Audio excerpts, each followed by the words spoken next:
il y aura un retrait qui se fera graduellement avec une zone de sécurité qui sera sûrement beaucoup plus large de ce que nous avons connu jusqu'à présent. C'est-à-dire qu'il y aura un retrait graduel et tant qu'il n'y aura pas de force internationale, de force intermédiaire qui pourra donner une zone de sécurité correcte, conforme à ce qui est dans le plan pour Israël, Israël maintiendra ses positions dans la bande de Gaza. Nous sommes en ligne avec Stéphane Goldin. Stéphane, bonjour, Boker Tov. Boker Tov Daniel, Boker Tov à tous les auditeurs de Kalita. Merci d'être avec nous ce matin. Je rappelle à nos auditeurs que vous êtes un expert sécuritaire, ancien officier des unités spéciales de l'armée israélienne.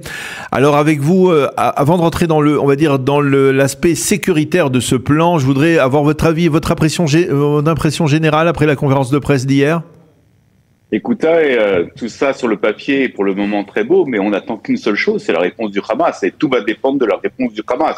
Et donc, on verra ce qu'il en est. Si le Hamas refuse, les choses sont claires et on aura, je dirais, la permission, entre guillemets, des États-Unis de terminer concrètement le travail. Et à un moment donné, il va falloir le terminer, ce travail, parce qu'on ne le termine jamais. C'est là peut-être le problème.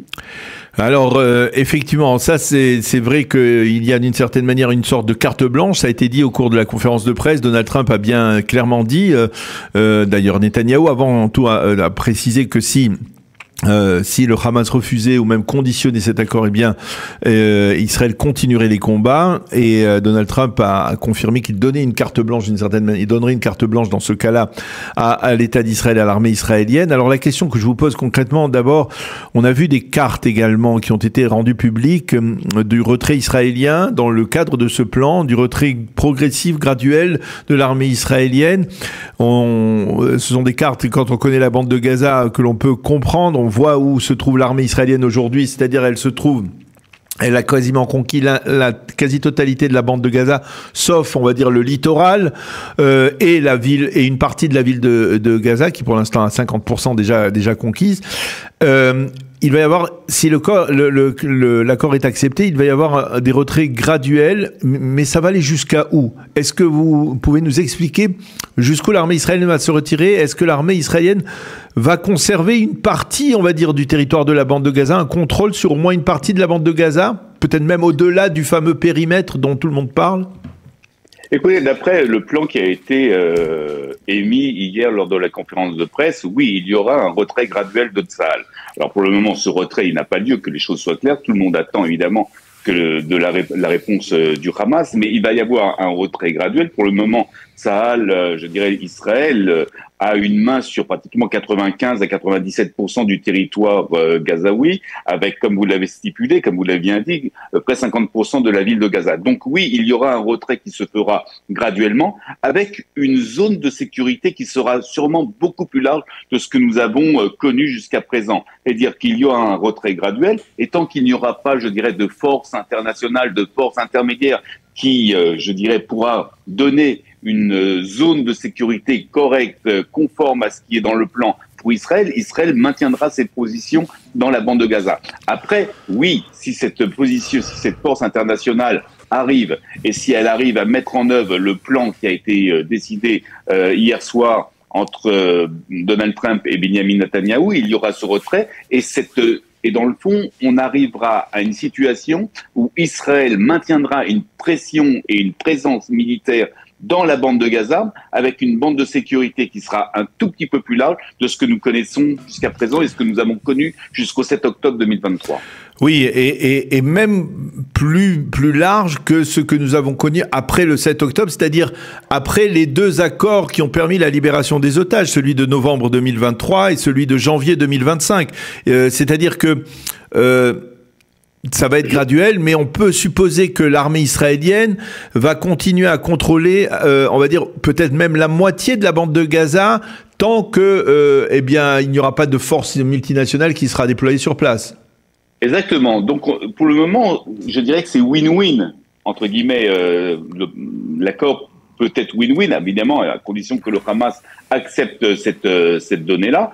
Mais toujours est-il que, oui, je revenais à la date d'avant le 7 octobre pour donner un avis, je dirais, global sur la situation avant et après la guerre. Alors, pour le moment, Israël va maintenir une présence très forte avec sur un très large front dans la bande de Gaza, qui va permettre à donner cette sécurité aux habitants du sud d'Israël, avec évidemment, derrière tout ça, ne l'oublions pas, une démilitarisation de la bande de Gaza et aussi un désarmement des terroristes du Hamas. Donc tout ça est lié. Donc tout ça devrait donner, je dirais, cette notion de sécurité pour l'ensemble des habitants d'Israël, mais plus particulièrement pour le sud d'Israël.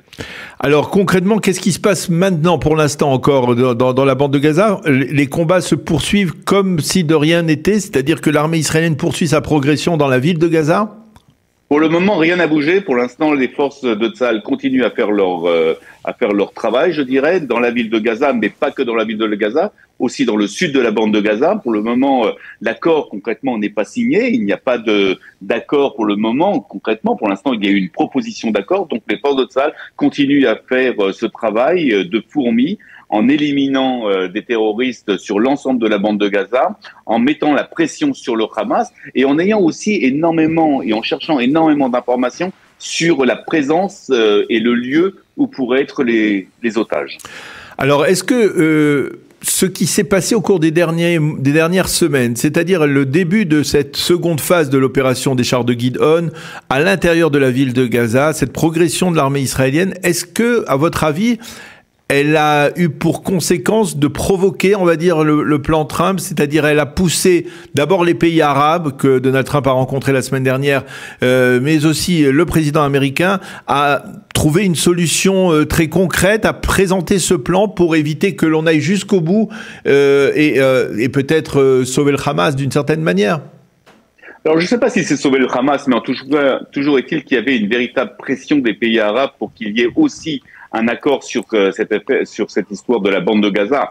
Tout simplement, il faut voir ce qui se passe aussi à la frontière entre Gaza et l'Égypte, où il y a eu où il y a toujours une très forte mobilisation de l'armée égyptienne qui a, dans le fond, une seule angoisse, c'est de voir la population gazaoui aller dans le Sinaï. Et ça, les Égyptiens n'en veulent pas. Donc, tout le monde recherche, dans le fond, une sorte de statu quo dans cette affaire, avec évidemment toute la question du Hamas. Que va devenir le Hamas? Et c'est là où, je dirais, il y a eu dans ce plan qui a été émis hier quelque chose qui a été dit, qui a dit clairement le désarmement de la bande de Gaza et de la démilitarisation du Hamas. C'est-à-dire la démilitarisation, excusez-moi, de la bande de Gaza et le désarmement du Hamas. Et donc, on voit très bien qu'il y a une pression de l'ensemble des pays arabes. Dans le fond, quand on regarde bien les pays arabes, dans le fond, je reste persuadé, ne souhaitent arriver à un accord avec Israël. Ils veulent aussi arriver à une sorte de statu quo. Peut-être qu'on va vers un nouveau dessin de l'ensemble du Moyen-Orient. Toujours est-il que ce nouveau dessin du Moyen-Orient va être obligé de passer par la bande de Gaza. Et donc, il était important pour les pays arabes d'arriver à ce résultat. Maintenant, quid du Hamas? Encore une fois, tout est dans les mains du Hamas. Sur le fond, comment vous envisagez, on va dire, les prochaines semaines?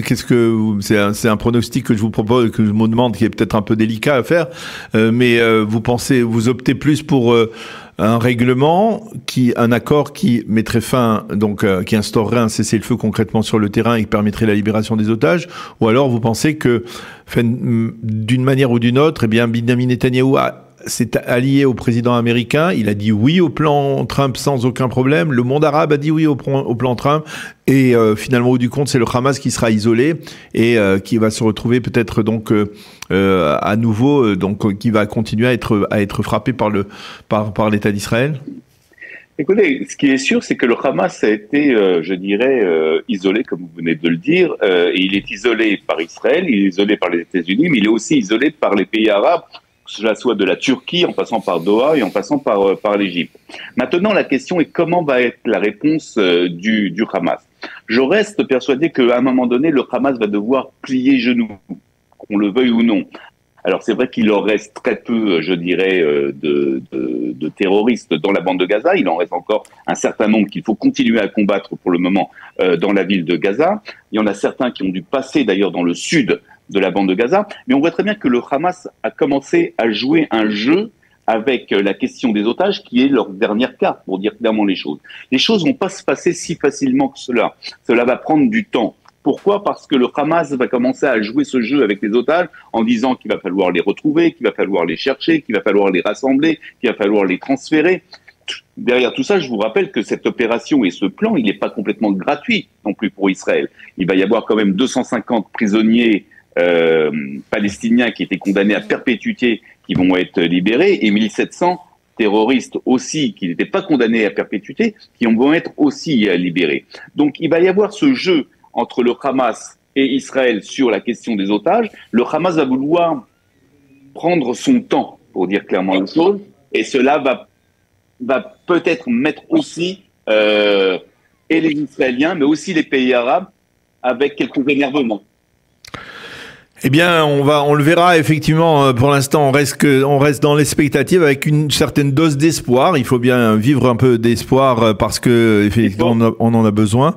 On en a besoin. Donc un peu d'espoir après la conférence de presse, mais une certaine prudence est de mise aujourd'hui pour éviter justement des déceptions et des désillusions. On en a eu beaucoup malheureusement au cours des 2 dernières années. Alors merci beaucoup Stéphane Goldy d'avoir été avec nous ce matin, de nous avoir donné votre appréciation en tant qu'expert sécuritaire. Et à bientôt, bonne continuation. Merci. Et Gmar Khatima Tova, bien à vous. Et merci, Gmar Khatima Tova à tous les auditeurs, en espérant que cette nouvelle année nous amène des bonnes nouvelles. Voilà, effectivement, on le souhaite tous. Merci beaucoup Stéphane Goldin d'avoir été avec nous ce matin.